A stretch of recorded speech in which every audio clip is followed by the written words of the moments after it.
дэх бодлогын хувьд түвшин цэгтийн периметр нь 48 см гэсэн. За 48 см. Тэгвэл урт нь өргөнөөсөө 2 см-аар их. За урт нь өргөн нь гэж. За би өргөнийг за нэг хэсэг гэж тэмдэглэж юм бол урт нь бол нэг хэсэг дээр нэмэх нь 2 байна гэсэн. За периметр нь 48 гэдэг өгсөн юм чинь тэрийг бид нар периметрийг олохдоо урт өргөн 2-ыг нэмээд 2-т үржүүлдэг учраас 2-т хуваагаад өгөх юм бол энэ бол урт дээр өргөнийг нэмсэн хэмжээ гарч ирнэ гэсэн. Гэтэл урт өргөн 2 маань нийлээд нэг хэсгээр нэг хэсгийг нөхөр 2 хэсгээр нэмэх нь 2 см. Тэр нь харин юутай тэнцүү юм бэ гэхээр 24-тэй тэнцүү болж байгаа. Тэгэхээр бид нэр 2 хэсгээ олохын тулд эндээс 24-өөс 2-ыг асна. Тэгэхээр нэг хэсэг 2 хэсэг бол 22-той тэнцүү. Эндээс нэг хэсэг бол 11-тэй тэнцүү.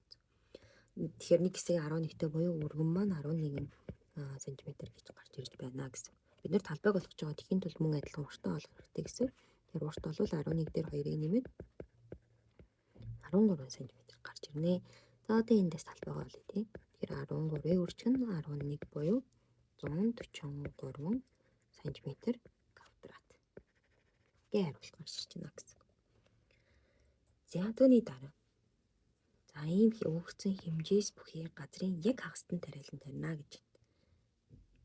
Хэдэн га газраас сурах зураг авах вэ гэж. За тэгэхээр бид нар эндээ ямар ч гэсэн талбайгаа хэмжээг олё тийм.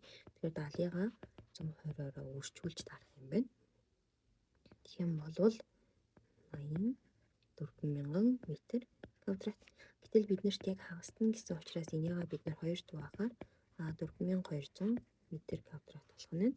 За тэгсэн чи хэдэн га гэсэн бидний хувьд бол 1 га бол 10,000 м квадраттай тэнцүү байдаг. Тэгвэл бид нэр 4200-га га руу шилжүүлэхдээ 10,000-д бол хувааж өгөх нэ гэсэн. Тэгэхээр бид нар тэг бүхэл орж ирээд тэг бүхэл 142 га буюу В хариулт гарч ирж байна.